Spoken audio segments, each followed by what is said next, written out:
بسم اللہ الرحمن الرحیم۔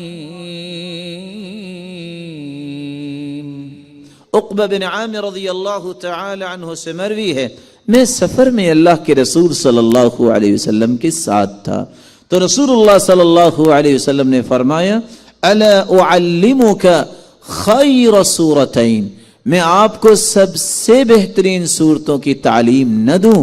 تو میں نے کہا کیوں نہیں رسول اللہ صلی اللہ علیہ وسلم؟ تو اللہ کے رسول صلی اللہ علیہ وسلم نے سورۃ الفلق اور سورۃ الناس کی مجھے تعلیم دی۔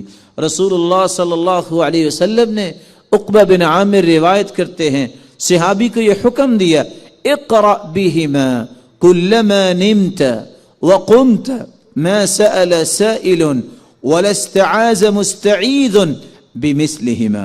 اے میرے صحابی، جب سونے لگو تب بھی ان دو صورتوں کو نہ بھولا کرو، جب بیدار ہو تب بھی ان دو صورتوں کو ضرور پڑھا کرو۔